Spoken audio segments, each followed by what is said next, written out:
Welcome everyone to round 3, the final round of June 4th's Star Wars Unlimited Locals Night over at Valkyrie Vault in Brownsburg, Indiana. If you guys are looking for a place to play some Star Wars Unlimited, check out Valkyrie Vault in Brownsburg, Indiana, Thursday night, 6 p.m., $5 entry. And for you all, Gar ECL is back against round 1 Boba Law Yellow. We don't need to explain either of these decks. If you've seen round 1's video and you've seen round 2's video, you know what these decks are all about. We got bounty hunters going up against upgrades. Let's get going in game number 1. Here we go, folks, for game number 1. Gar's going to start off with a Director Krennic, allowing, of course, reducing the play cost of any when defeated. We're going to go for a Shade on, of course, the Boba side of there. Interesting little play there. That's not a bounty hunter, but I believe it does give ambush to a unit 1 on defeat, so it does allow you to, of course, do some interesting little gimmicks where you can defeat it off and then give it a bounty hunter ambush, which allows it to attack. Anyways, Director Krennic is going to deal 3 damage there, and then it's going to kill off the Shade, which does allow us to go for, of course, that ambush. Then we're going to go for the Hunter for Hire, which either play, both sides can, of course, take control of it, but you have to spend a credit token to do so there. So unfortunately for Gar, I don't think they're playing any form of credit token, so that 4/4 is going to be staying on Boba's side. Now again, the 4/4 only has one attack really left in it because it does already have 2 damage on, thanks to going after, of course, the Director Krennic. But we did, of course, get a credit token out of it on the Boba side of things as well. So we're just kind of figuring out what we want to do. We're going to swing 4 damage at the ECL base here, and then we're going to use ECL. We're going to ECL out the Super Laser Tech to allow us to ramp 1 more, allowing us next turn to flip Gar. The exact same turn Boba is able to flip as well, kind of figuring out what we want to do on the Boba side of the board state. We're going to go for a 4-alarm, but no, it looks like no ambush. Then we're going to go for a swing of 3 damage into the base, and then another 3 damage into the base again. Han Solo on attack does give himself an experience token, so if you let it to go off, it will go off really, really fast. Like I said, it's fun enough being just blue-green. You could put in some villainy decks and then use emergency powers to pump him up even more, making him even nastier. It's just kind of funny to me. I think I did it once in a video. I think it was the first video of the law format.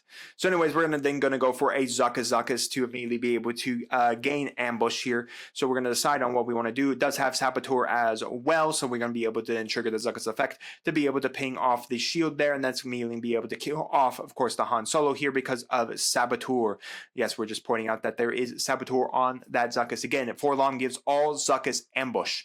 So anyways, then we're going to go for, of course, then we're going to go get a credit token from the Mr. Boba Fett. We're going to go swing 2 damage at the base here with the good old Secret of Sage, already putting 11 damage on the base. So we're going to flip a Boba here. We're going to go for a Lats, and then we're going to be able to deal 4 damage over to Mr. 𝐒𝐶𝐘𝐒, mainly removing the 𝐒𝐶𝐘𝐒s off of the board state. Remember, again, it's getting an extra +1 from Gar at all times. Anyways, we're going to then be able to swing over the Secret of Sage. Well, no, swinging at the base there with the Boba Fett. We're going to go for Power of the Dark Side. Killing off, of course. Ooh, real big decision. What do you kill off? Where it looks like we're just going to go kill off the 4-alarm there. We're going to spend a bunch. We're going to go for Frozen and Carbonite so that Lats can never restand again. We're going to go for a swing of Gar onto the base here. Very good, interesting gameplay here. I do miss good old Frozen and Carbonite back in the day. That was always a fun card to think about. It's kind of what Stygian Shadow of Stygian Prime does, but instead of taking 2 damage to your opponent's base, it just kind of freezes there for the rest of its existence. So anyways, we're going to have Gar. Again, we're going to have Boba attack Gar, and then we're going to have a swing of Gar onto the base there.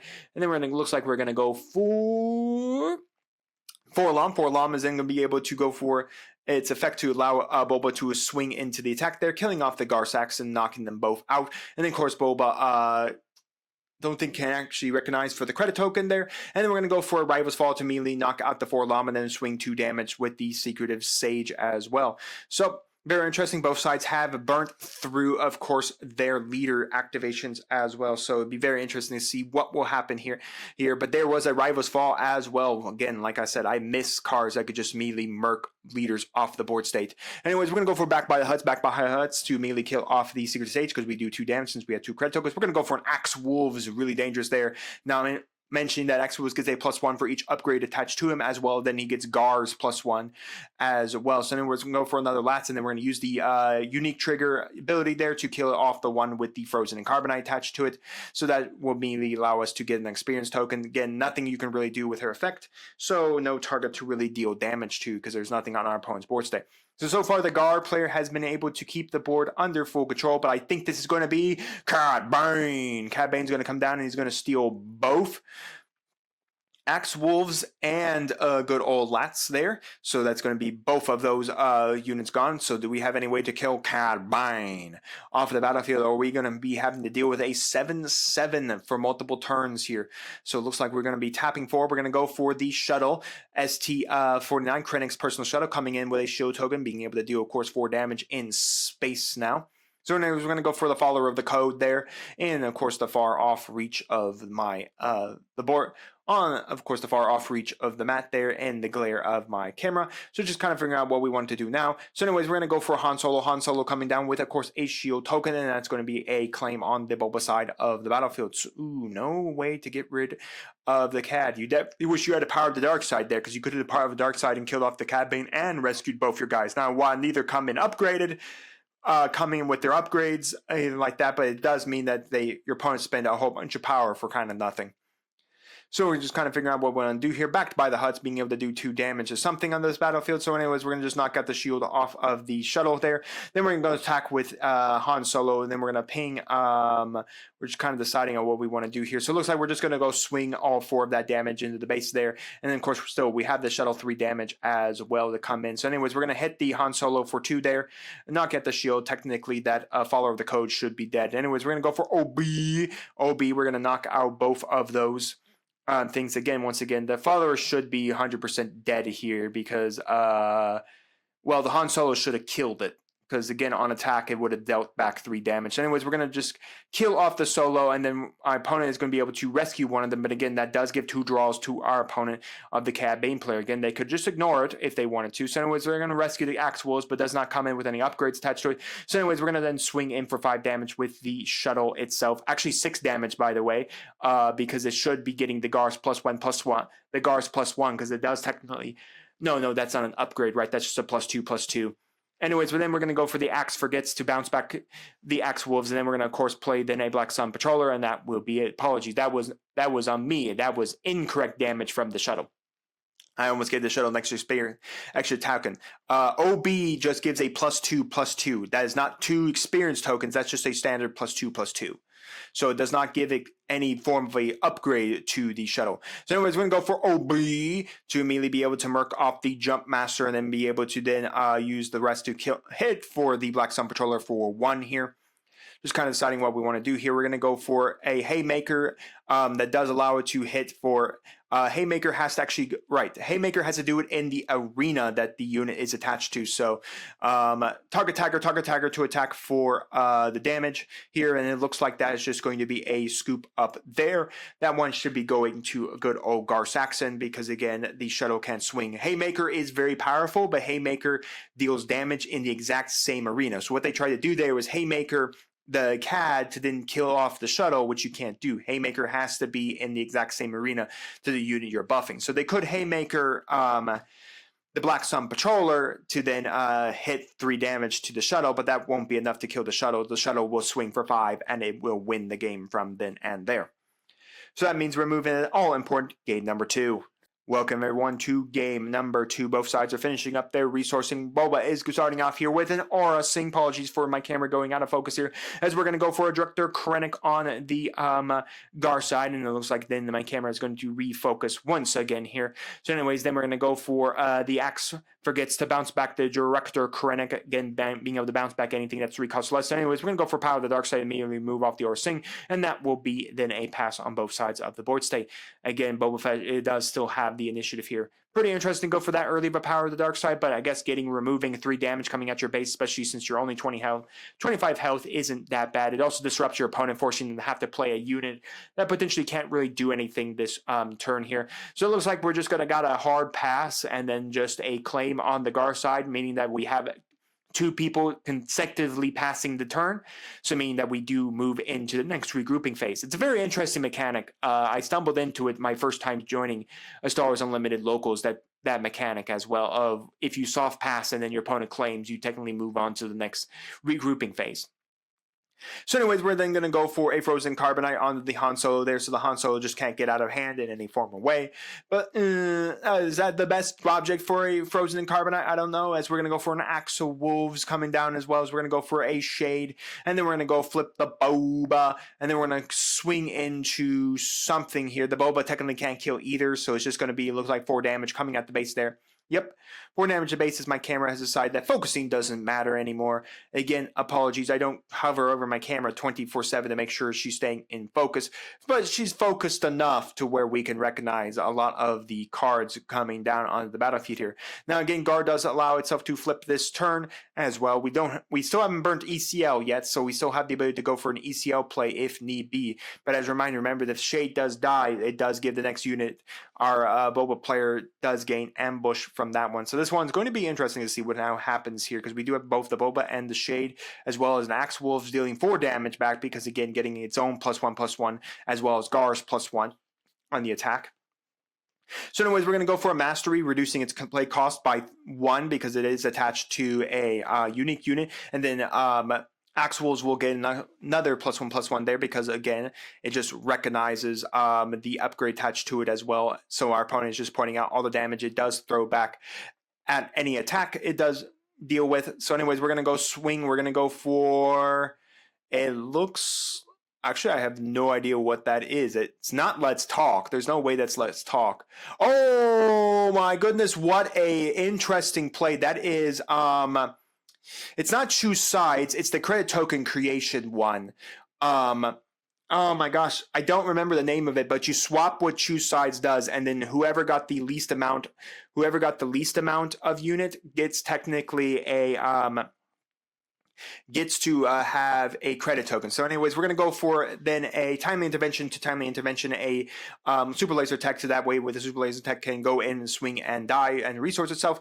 And then of course, remember, our opponent does have the Sage, the Shadow now, which is going to swing for 2, and the next Wolf is going to just punch in for a whole lot of damage here, because it's still got the Mastery and does have the +1/+1 from himself, because he is technically upgraded. So that already put our opponent at 16 damage. And then we're going to flip for a Gar Saxon and dealing 4 damage to our opponent's base here. So I really don't see a, oh, actually, apologies, it was 14 damage. It wasn't 15 just yet. Couldn't see the 3 out of focus, my camera. So anyways, my camera, it went back into focusing, but this one does feel more like it's in Boba's favor right now. They nearly put the ECL base up to 15 damage with 10 left, and then here goes Axe Wolves attacking again for a massive amount of damage, again going for a big hit of putting it already to 20, so meaning that Boba Fett does put it down to 1 health point left here. So we just have to go for a Vader being able to ambush, and then we're going to have a target tagger, showcasing a target tagger there. Basically, they knew the fact that they weren't dead to the Boba. Technically, the Vader can't kill the Boba Fett. Doesn't really matter, because no matter which one they ambush into, it's not, technically they could kill off the Axe Wolves with the Vader, but then they're just going to go target tagger, attack with a unit if it's a bounty hunter, get +2, which does allow it to push for the damage threshold. Meaning that we have to go into the all-important game number 3. Welcome everyone to the all-important game number 3. Boba is just deciding on what it wants to start off with. The resourcing, we're going to go for a Secret of Sage, and then we're going to go for an Axe Forgets to bounce that immediately back to the hand, and then that is going to be a claim on the Gar Saxon side of the board. Man, that Axe Forgets, that has been very impactful to the Boba side. It's definitely been able to bounce a couple things back to hand and deal with them quite nicely. But nonetheless, it's just a really good card, being able to bounce anything that's 3 costs or less back to the hand. We're going to go for a Super Laser Tech, and then we're going to be able to go for a Frozen Carbonite to basically freeze that Super Laser Tech there for the rest of its existence, because unfortunately Super Laser Tech is a non-unique unit, meaning that you can't just play another Super Laser Tech to kill off that Super Laser Tech. Again, pretty nice. I can't wait for Super Laser Tech to potentially get banned, or potentially force a ban of Long Live the Empire, because Long Live the Empire states kill an Imperial unit, then resource the top card of your deck as well, and then Super Laser Tech is an Imperial unit, so you can go Long Live the Empire, kill a Super Laser Tech, resource 2 cards, and if you do it on the 4th turn, you can then flip your leader because you resourced up to 6, but on your opponent's while your opponent's on 4. So I do expect one of those 2 cards to potentially get murked. So anyways, we're gonna go for OB to immediately kill off the the follower, and then immediately Nurk off the shield off of the Black Sun Patroller here, and then being able to go for then 5 damage thanks to that. And then it looks like the last remaining damage point from, of course, the OB there is going to be able to then kill off their own guy. Remember, you do get to choose where the damage goes. It goes anywhere on the battlefield. Anyways, 2 damage coming in for the Black Sun Patroller here. So that does allow us to go to some things here. So anyways, we're going to go, does allow us to have Gar flip next turn. Anyways, we're then going to have, flip this turn, right? They're both at 5 and 6 respectively. Anyways, we're going to have Boba swing in for his 4, and then we're going to have Gar swing in as well, as we did have the Secret of Sage swing in for a whole lot of damage as well. Looks like we're going to spend all 4. We're going to go for Forlom. Forlom will not ambush. No ambushing here to go with. Again, if it ambushed, it had to go in the Secret of Sage, but that would then allow your opponent to claim the initiative, and then the Secret of Sage could kill off the Forlom. We know why they're not going to go for the ambush. They do have a 𝐒𝐍𝐾𝐒 in their hand. As a reminder, remember, Forlom gives all 𝐒𝐿𝐾𝐒s ambush. So anyways, we're going to go for ECL. Do we have the Vader? No, we only have a 𝐒𝐿𝐾. 𝐒𝐿𝐾 is going to be able to immediately kill off, of course, the Forlom, and then breaking its shield as well. So that does mean that 𝐒𝐿𝐾 is not going to be able to come in with no ambush. But we can go for Darth Maul, Boba to deal 3, use its effect to deal 3 damage to Gar, and then Gar is going to die to the Boba, and then we're going to get a credit token because of the death of a guy with a bounty hunter. Anyways, we're going to kill off the Boba leader there with the Secret of Sage, and then of course we can then deal 2 damage if need be. It looks like we just got no damage coming from the Black Sun Patroller.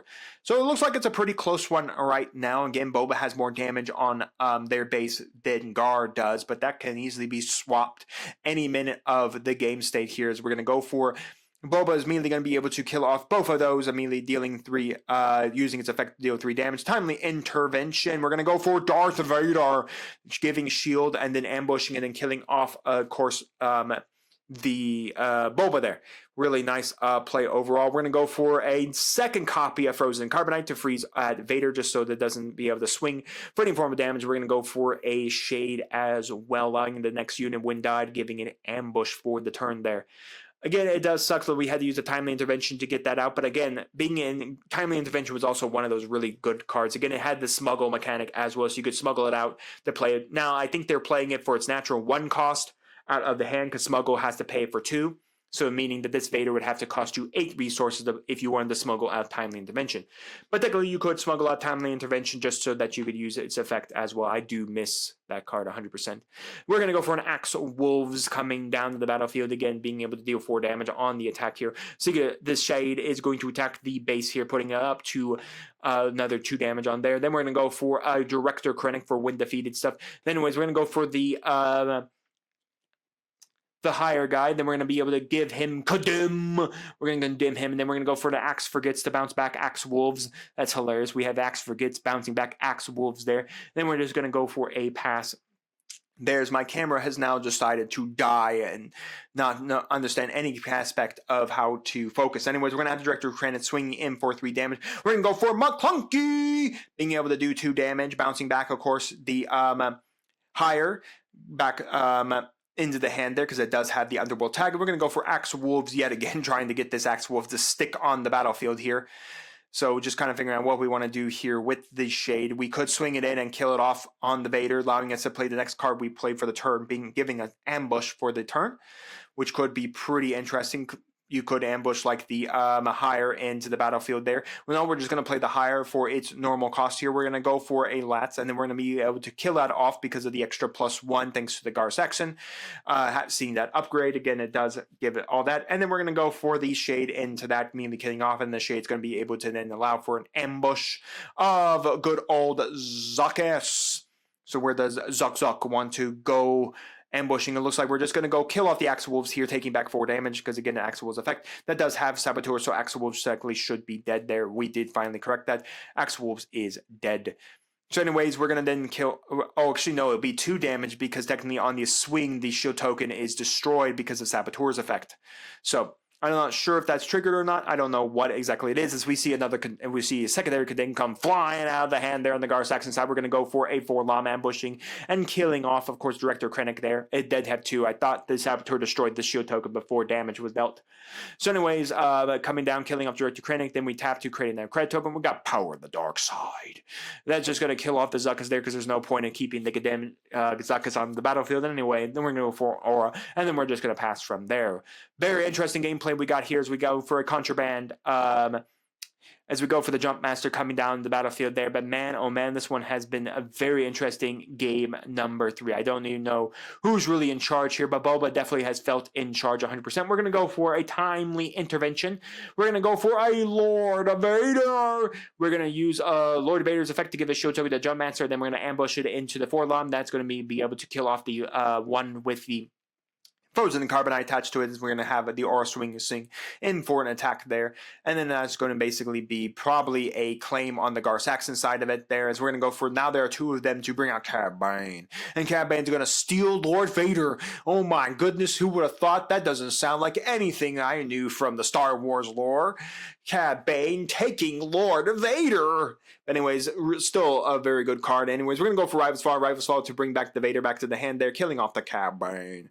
Then we're going to have the Aura swing in for 3 damage here. That Aura's going to try her best to win this game 100%. Anyways, we're going to go for a Zuckuss, but that is going to be it for that Mr. Zuckuss. Can't really do much here, but except just get played and have that 6 body coming down to the board state, sticking for all of that. So I believe Gar Saxon does have the initiative here. So what do they want to do?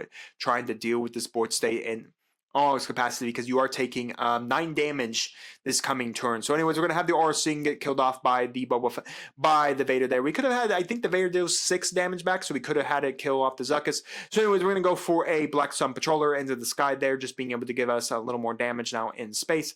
Anyways, as well as that, anyways, we're going to go for a other Vader, the old the old Spark Rebellion Vader here. So anyways, we're going to count out the cards. Top 7, you can play a villainy units up to a cost of 3 or less for free from those 7 cards. How I still remember that, since I haven't played Spark Vader for a long time. Oh, just a whiff. Nothing there to play. Most time that Vader does just straight up whiff. There's very little times I've actually seen that Vader succeed. The weird part is, knowing that you had that Vader, it's weird that you decided not to just, you know, have the Vader in blue, because I believe that Vader in blue is 6. Kill off the Zuckuss, and then if they, as long as they played something, you could have swung and killed off the Aura Sing with the other Vader. Which again, that's a here and there of what you think your opponent's going to do. Are they going to play a unit for you to go for that type of ambush thing? Which we go for a Director Krennic coming down on the battlefield again. All the when defeated cards do get to play out for 1 less, but I don't think this is going to last very longer, because that is 20 damage on ECL, and I believe it is 16 or so on that. So I think that we're pointing it out that there should be more damage on the ECL base here and all that, but I think perfectly fine. I mean, there's nothing they could really do. I mean, Boba just has to take the initiative here, and then there's no way for Gar to win the game from there, because again, Boba takes the initiative. There's Zuckuss does swing in, so it looks like they're just taking back that play because they realize that all Boba has to do is take the initiative. The Zuckuss goes plays here. But I mean, we're going to go back by Huts to immediately be able to kill off the Vader, and then that's going to be a claim on the Gar Saxon side. Again, just taking that back to pointing it out that if they did play the Director Krennic, that just puts it back in Boba's court, and Boba just takes the initiative and swings for game with the Zuckuss there, instead of Gar being able to swing out. Like I said, I think honestly it probably would have been better to have swung the Vader into Zuckuss, killing it off, and then playing that other Vader to ambush for the turn. Again, you don't really know, like, it's all hindsight. It's 50-50 at the time of the plays if anything's going to help you. Anyways, we're going to go for Power of the Dark Side. Is going to be able to kill off, of course, the Black Sun Patrol. We're going to go for Salacious Crumb coming down to the board state, the one from Shadows of the Galaxy here. That's on play, heal 1. Then we're going to go for a Vader giving a shield token to Crumb, but that's not really going to matter much. Again, because the aspect here is that there's not much it really overly matters. Again, Vader's effect only triggers on the attack to kill a guy. So I guess they were just looking through our resources, figuring out what we still have left to play out for this game. This one has been quite a long one here, trying to figure out exactly what both sides really want to do here. So that's just going to be a pass from there. Probably a claim on the Boba side of the board state as well. I'm not sure why Crumb has a shield token attached to him at all. I don't remember any effects. Like, I don't remember like some patroller on death giving a shield token. So we're just going to bounce the... Oh, right. No, the shield token came from the Vader. Then the Crumb's going to bounce back to the hand, and it's going to deal 1 damage to the Vader, just knocking out its shield token. Not that it's overly impactful there for the Vader there, or anything like that. So this is coming down to the wire of what exactly both sides really want to do. If they have any way to deal... Remember, Gar is near death. He only has 3 health points left on his base. So the Gar player has to play almost like perfection of how they want to do this. We're going to bounce out a massive amount. We're going to go for Boba Fett. Boba Fett to immediately be able to not pay the extra 1, deal 3 damage to the Vader. Meaning that now we have to deal with the Boba Fett unless we have Power of the Dark Side to be able to hit our opponent's Boba Fett here. Every unit our opponent is playing is lethal to us. That's an aspect the Gar player has to realize, is everything is lethal. We're going to go for OB. OB is going to be able to kill off, of course, our good friend Mr. Boba, and then we're going to go for the Hunter, and then that's going to be able to swing. The only option they have is they have to go after, of course, the Hunter, but instead they're going to just decide to go after the base, but that is not going to be enough to win the game. They'd have to go after the Hunter, and then just kind of turns into Gar. As we see Boba yellow, Boba Law yellow is going to take it, but Gar basically turns in at this point of control. Gar basically has to continually punch into Boba's units to constantly keep them under control so they do not mask the board state, and then constantly have to play units to kind of catch up to try to deal the extra amount of damage needed to win the game. And that's kind of then becomes what the problem of this game state is, that Gar is now behind because they don't have any damage to really supply themselves any like footing or anything like that. So in the end, Boba Law Yellow takes the event and takes the Eternal locals here at Valkyrie Vault on June 4th. But nonetheless, guys, I hope you enjoyed. Let me know down in the comments your thoughts on the gameplay and on the decks, as well as if you guys have tried out the Eternal format and your overall thoughts of it. And while you guys are commenting, do make sure to like the video, subscribe to the channel, and ring the bell so you notify my videos go live for you. And I will see you here next time on Modern Dragons TCG.